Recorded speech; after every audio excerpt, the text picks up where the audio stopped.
Hello, welcome back to Fitness Friday with Johnny Tiger. This is April, April, February 18. I don't know why I was thinking about April. February 18, 2022. Again, I must give you this quick announcement. This will be the last week before this show goes on hiatus for about a month. I'll be using this time to organize, do some behind the scenes categorizing, organizing the 100, almost 900 videos we have on this channel. If you check out our playlist section, you will see that I have already begun laying some groundwork and creating some playlists, and there's way more to come.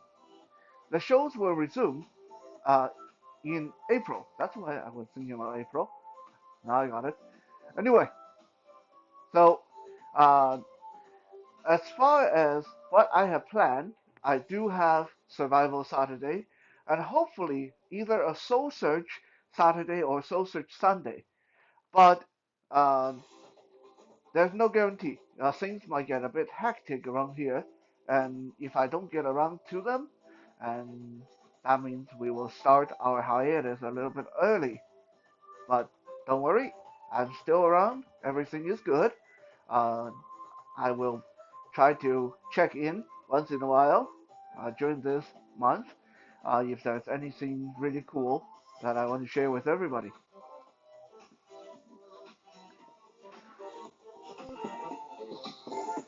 Before we start today, I want to share with you guys something that I discovered this week.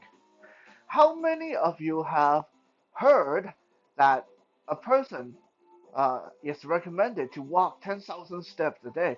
How many of you have been faithfully tracking that, trying to do that with your Apple Watch or your phone or your other gadget, and kicking yourself in the butt when you say, when you see that you can't, or you didn't get 10,000 steps a day? Well, it turns out, and you can Google this if you don't believe me.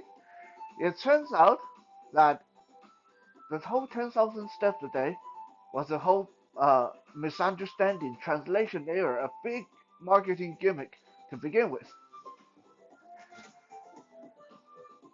There was this Japanese clockmaker, watchmaker, who wanted to market his new pedometer after one of their Olympics, trying to encourage people to be active. He made this new step counting device. But when it got translated over to English, because the word that they used in Japan looked a lot like 10,000 in English, so people started sharing this rumor that you need 10,000 steps a day. Scientifically, scientifically, after a lot of research, scientists found out that yes, walking a little bit more will help you. And in fact, women above the age of 70, if they walk somewhere around 4 to 6,000 steps a day, their lifespan will be extended. Their chance of early death, the chance of sudden death related to old age, is reduced by almost 40%. However, scientists also found out that beyond a certain point, it doesn't matter how much more you walk, it doesn't benefit you that much. So right now, the high standard, the mark, is set somewhere around 7,000, 8,000 at the most. You continue to walk more than 8,000, then it really doesn't benefit you that much. And you're honestly probably doing more damage to your knees and your ankle and your hips, if nothing else. Now, if you are already very comfortable in walking your 10,000 steps every day, and you've been doing that for a while, then good for you. Keep that up. Uh, but if you are one of the more uh, common, normal people, that you look at your Apple Watch and you go, darn it, it's only 4,000. Oh God, I'm so far off. Then hopefully this will make you feel better because there's no point. There's no need for that 10,000. If you're already doing 4,000, then hey, maybe all you need is take that extra half an hour and walk another 1,000 steps. I have never really cared about how many steps I walk a day and stuff like that because, as you guys can tell, Johnny Tiger has always been very, very active. Um, Martial art and calisthenic and working with free weight and sword fighting, fencing, and all that crazy stuff that I get into. Dragon boating, used to do a lot of that. Rock climbing, swimming, used to do a lot of that.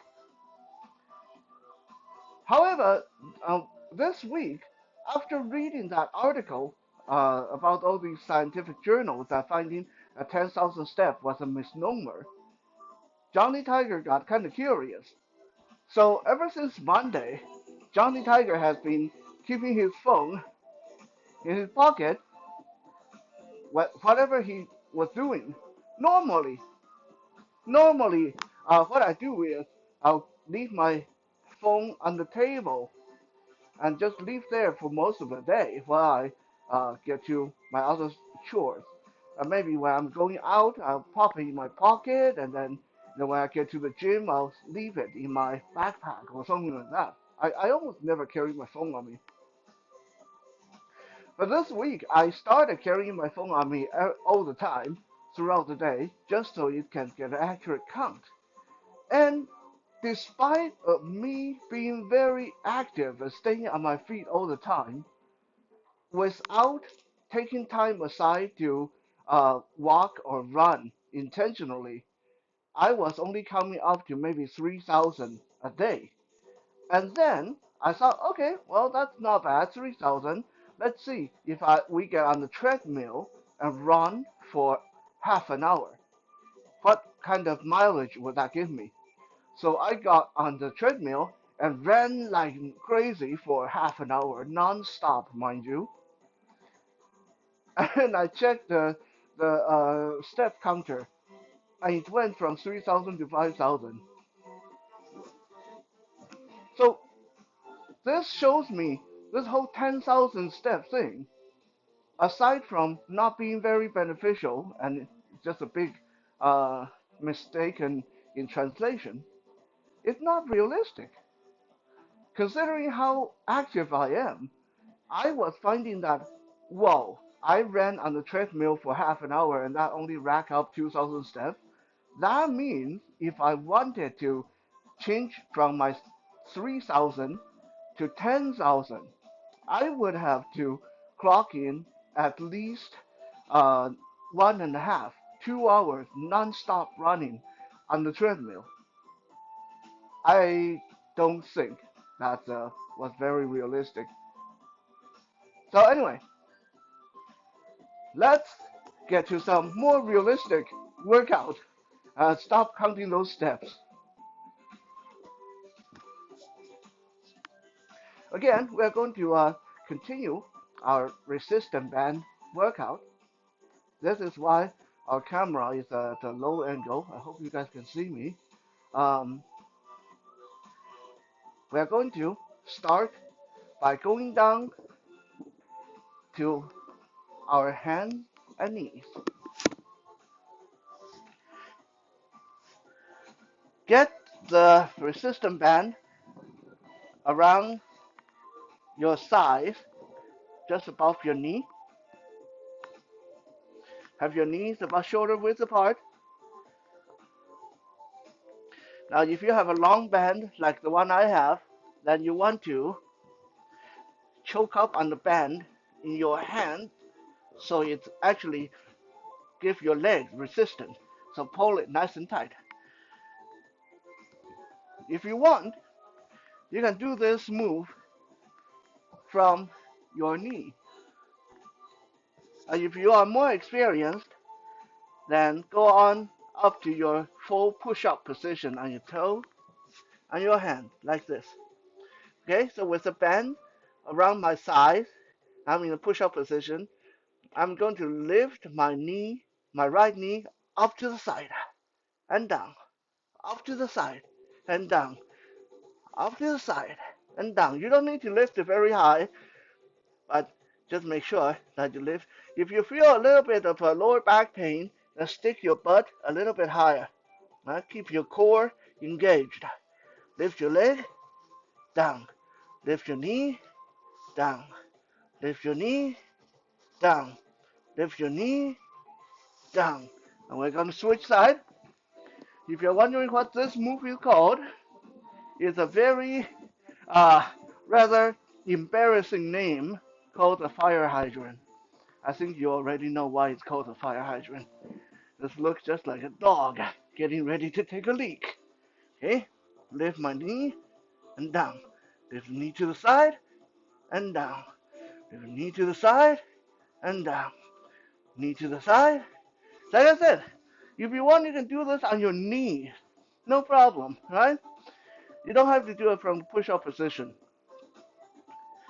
From the knees, it would look like this. Lifting, down. Lifting, down. Lifting, and down.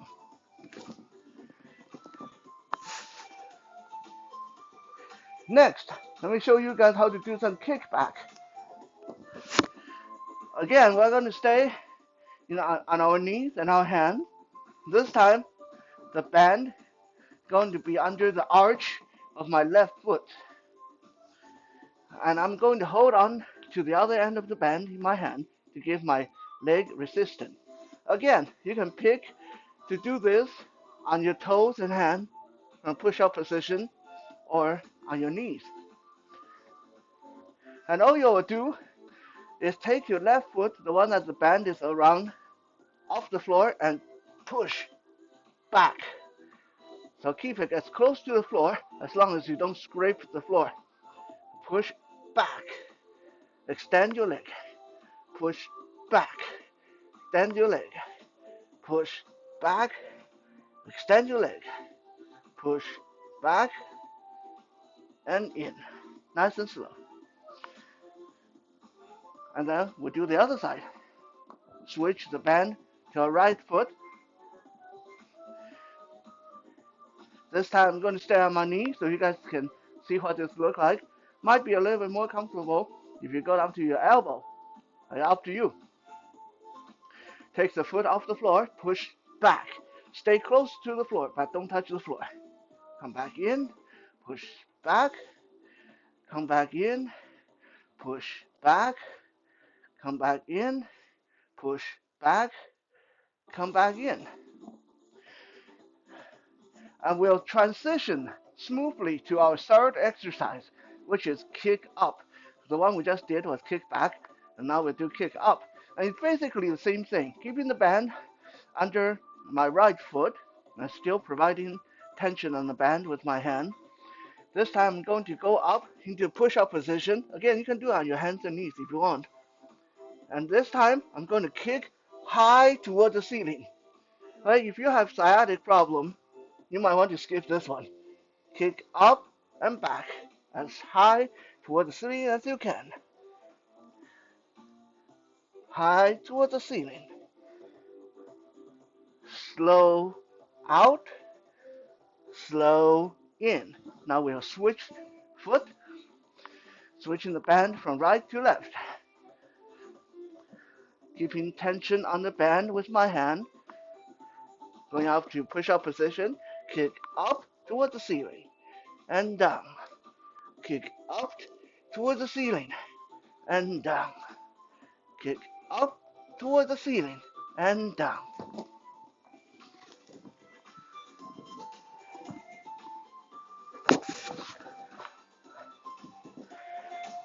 Now we get to lay down. We're going to get the band around our knees. So if you have a long band like I do, double it up, fold it in half, get it around your knee, a little bit above the knee, around your thigh, actually. And lay down, lay back. We're going to lay back and we're going to start by doing some bridges.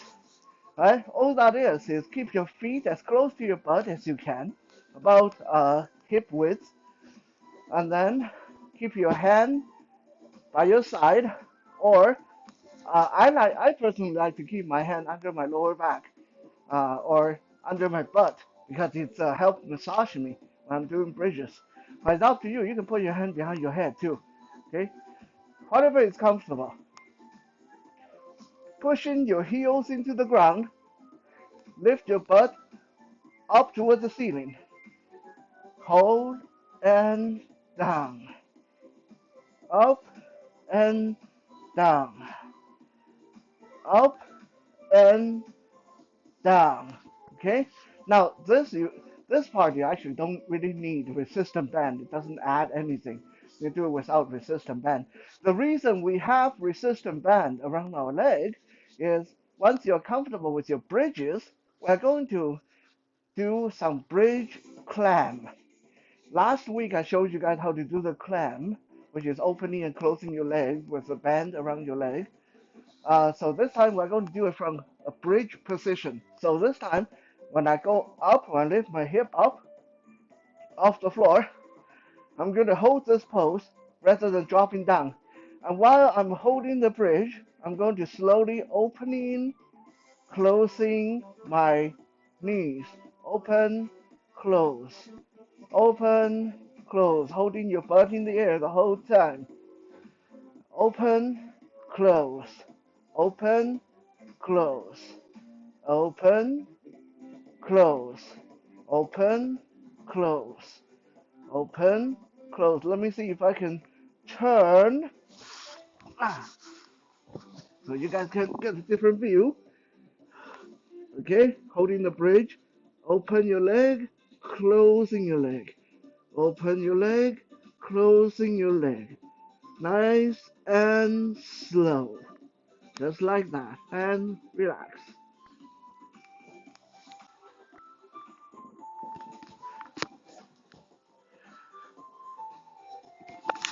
A lot of these lower body exercises can be very beneficial, but you want to be sure that if you have hip problem, knee problem, sciatic issues, if your back hurts, then lay off them or go a little bit lighter, adjust them. There shouldn't be any pain, okay? There shouldn't be any pain. Thank you for checking out today's Fitness Friday. Remember, if you can dedicate half an hour every day, that's all you need, half an hour every day to working out, then you don't need to do anything silly like counting your steps. We'll be back again tomorrow, hopefully, for some Survival Saturday. For now, have a good night.